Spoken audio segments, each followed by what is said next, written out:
they reached out to me, which is such a blessing. It changed my life. It changed my college life. It made it so much better. It's such a dream to, of course, represent legal management, and it's such a dream to compete in pageants because it is also one of my passions.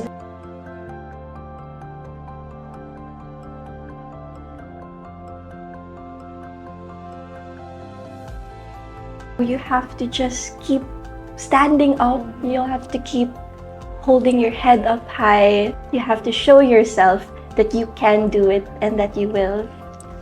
Let's leave. Bye. Bye-bye. Bye. I find reasons to get up and show myself to be stronger because I'm Miss Beda. I always remind myself that I can just stand up, hold my head up high again because I managed to win this title. I can manage to win against anything in my life.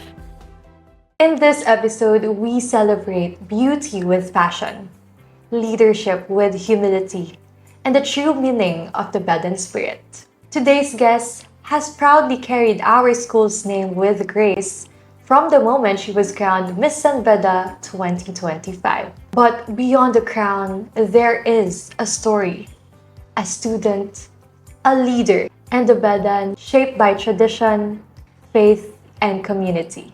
We'll uncover her journey from the halls of San Beda to the stage where she now stands as an inspiration to many.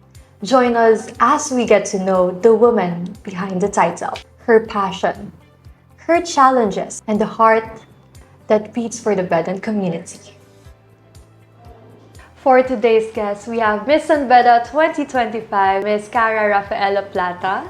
Hi! Hi! Yan. So, before we start today's talk, for those who may not know you yet, can you share a short introduction about yourself and a bit about your life as a Bedan? Well, hello, I'm 𝐏𝐞𝐞𝐢𝐬𝐿 Rafaela Plata, and you may know me as your Miss Beda 2025. So I've been a Bedan for over about, let's say, 3 years. I've been here since senior high school. I graduated senior high school here, and I stayed here in San Beda for college to pursue my course, which is now legal management. And I've been loving it so far. I've been loving my life as a Bedan, and I'm very happy that I stayed here, and all the more that I am here, I've been growing as a person, as an individual, and most importantly, I've been growing as a Bedan. Yan. So, since you've said na earlier na 3 years ka na sa Beda since senior high, was San Beda really your first choice ng school for senior high and college? Well, back in senior high, this was definitely my first choice because it was quite a good school, as I've heard from other people that surrounded me back then. And of course, San Beda is quite known for its law programs. So I decided to go here to pursue, first I pursued humanities, and then after graduating, I decided to stay because I heard that they had a great legal management program here, and so far, maybe even up until School of Law, I'll be here. So, legma, right? So, yes. Balak mo talagang mag-attorney, further, di ba maglo-law school ka? Balak mo talaga, that's really your first career choice. Yes. Ayan. So, Miss Beda, ikaw ba talaga yung unang nasabihan doon, or may ibang other choices pa yung pagsali mo ng first year, right? Yes, I was a freshman when I was appointed as Miss Legal Management, and I believe due to time constraints, we weren't able to have a self-pageant, a pageant within our program. So they reached out to me, which is such a blessing. It changed my life. It changed my college life. It made it so much better, and it was one of the best surprises I've ever got. And I accepted the offer in a heartbeat because it's such a dream to, of course, represent legal management, and it's such a dream to compete in pageants because it is also one of my passions. So I'm just so happy to be out there again. I'm just so happy to wear a gown and fight for something worthwhile. I'm just curious, gaano ka nakatagal nagpa-pageant? Since sabi mo, it's your hobby, it's what you love, or gaano ka nakatagal nagmo-modeling? Well, I've started modeling at the age of 5. 5 years old. 5 years old pa lang, like, sinasalang na ako sa mga castings, sa mga commercials. So, I've been quite well-versed na din with how to model, how to project myself. And as for pageants, I believe my first pageant was back in, I think it was about 10 years ago, maybe.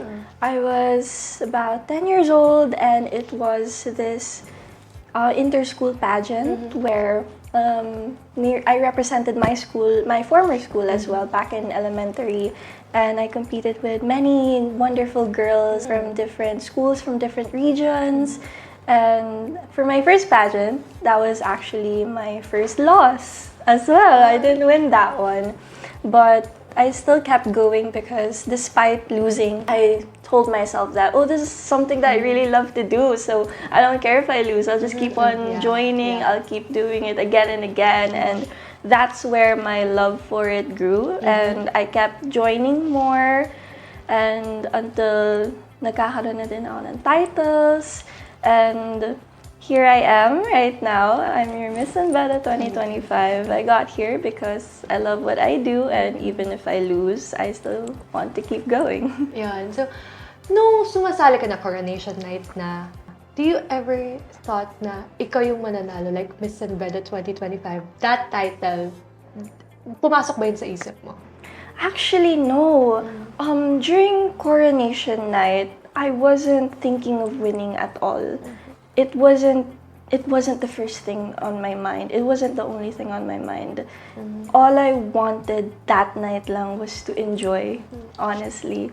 Because as well as my team, the team that was taking care of me, which was JBLC, my ates, my seniors back then, they were right by my side. So that night, all I wanted was to put on the best show that I can do and just enjoy myself, enjoy the night, and enjoy my friendship as well with the other candidates. So it wasn't about winning anymore. It was just making the most out of that beautiful night na lang. Yan. So, how does it feel, or ano yung pumasok sa isip mo nung bigla kang tinawag? How does it feel to be crowned as Miss Beda during that night?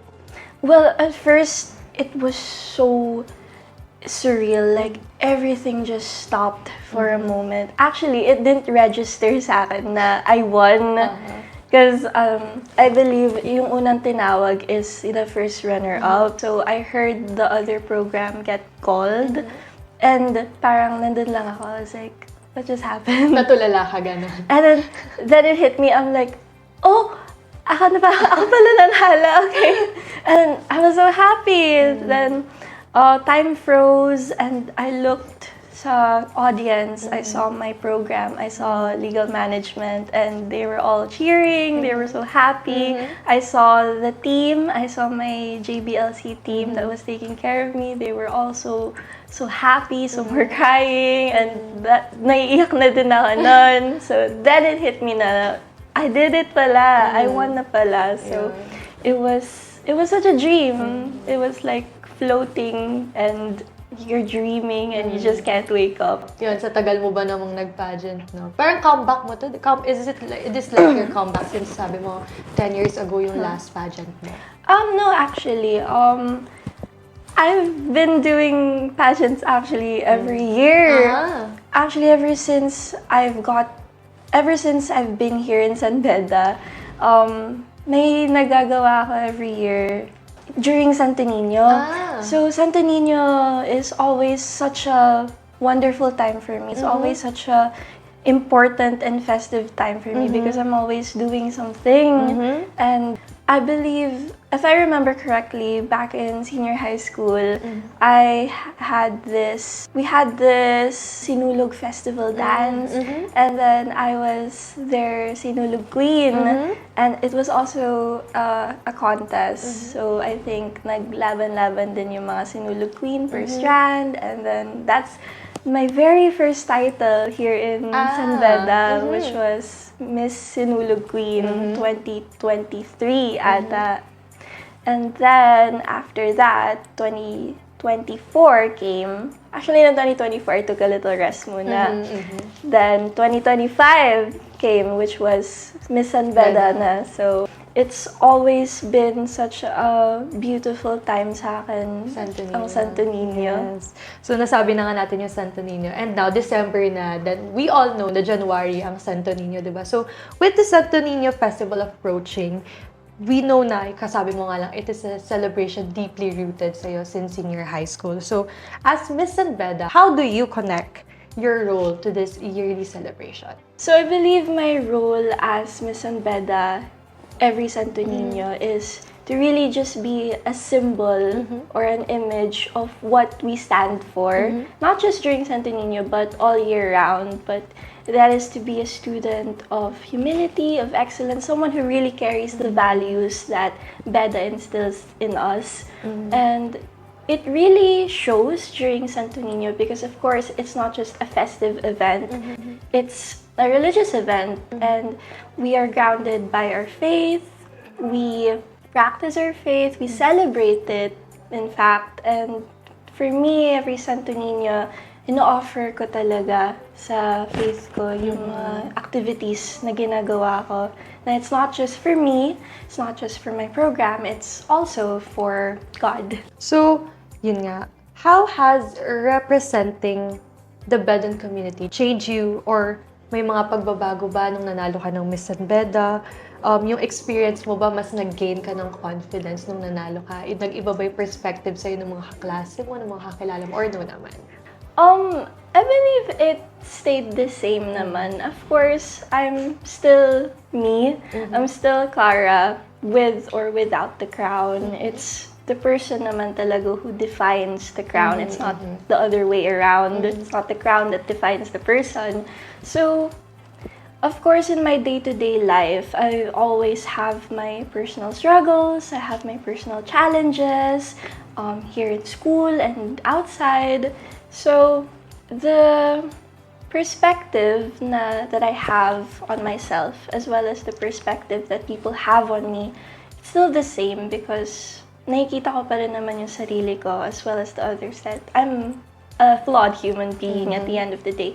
But the title of Miss San Beda still helps, greatly helps actually, because every time that I go through something, every time that I stumble, I find reasons to get up and show myself to be stronger because I'm Miss San Beda. I always remind myself that na I can just stand up, hold my head up high again because I managed to win this title. I can manage to win against anything in my life. Yun. Grabe yung words of, galing. How has your role evolved? Yun nga, nasabi mo nga, diba? Since winning the crown, meron ka bang mga malalaki pang adjustments nung had to make after being crowned? Or naka-feel ka ba ng pressure or doubt nung nanalo ka as Miss San Beda? May mga moments ba na ganun? To be honest, of course there's pressure because all eyes are on you now. You're quite known by the school, so you always have to make it a point to look presentable all the time. You have to make sure that you really show that you're an embodiment of the values that Beda has. So it almost feels as if there's no room for mistakes. But of course, at the end of the day, you're still a person, you're still a growing person. So the adjustments I had to make was to really balance out being a normal person and being this figure that most people would expect perfection from. So of course, you have to learn to be gentle and kind with yourself, but also instilling discipline within yourself that you are being watched, you're an example to people. The more that I went along with my year carrying the title, the less pressure it became, but more something that I started to embrace.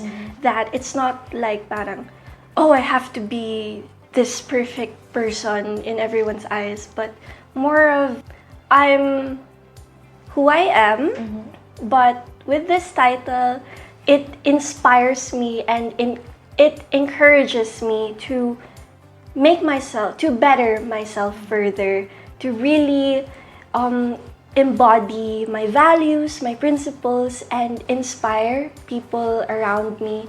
So it's not pressure anymore to be perfect, but inspiration to grow even more as a person. Na-curious lang ako, like, after winning, do you have this wonderful interaction with the students or with the fellow students, with your fellow classmates after winning the title? Yes, actually. I will always remember this very beautiful moment I had with a friend, with a fellow student.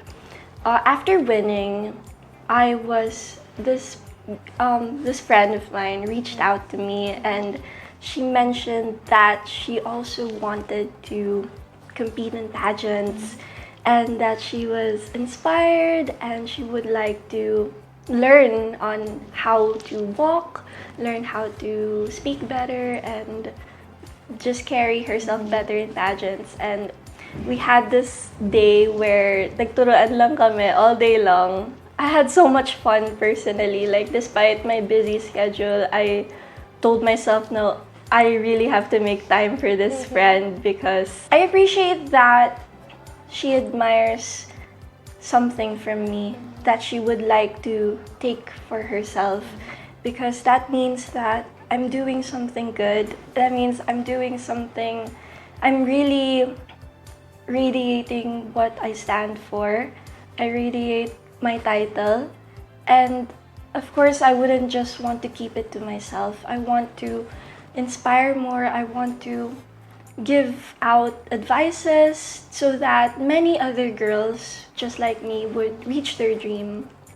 Ayun. So, sabi mo nga kanina na may friend na lumapit sa'yo. So, for the other watchers, what words of encouragement pa yung masasabi mo sa mga gusto mag-follow ng path mo, including the future Miss Beda 2026?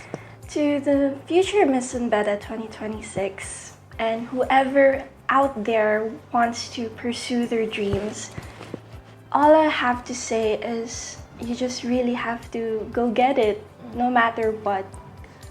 You know, life is not perfect. Life is extremely difficult. No matter the circumstances that are thrown at you, you really have to keep that dream alive. Almost as if no excuses. That doesn't matter where you come from, doesn't matter who you think you are, doesn't matter what other people think you are. If you have something in your heart, you have to make sure it comes to life, and it's up to you for it to come to life. There will be so much failures then in life.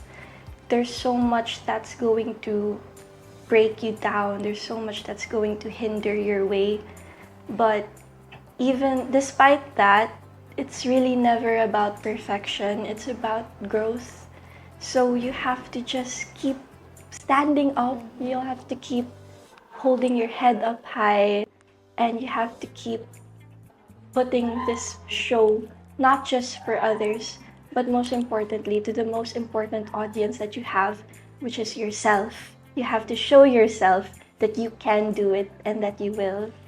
Yeah, so thank you. So that brings our inspiring conversation to a close. So thank you, everyone. Thank you, Miss Beda. Thank you. Thank you. That brings our inspiring conversation to a close. Her story shows that being Miss Beda goes beyond the crown. It's about living our stories, uplifting others, and carrying this Bedan spirit with pride. If you want to catch more inspiring Bedan stories like this, make sure to message and follow our Facebook page, the 𝐑𝐞𝐢𝐭𝐡 TV. Once again, I'm Catap, and see you in our next episode of Bedan Talks.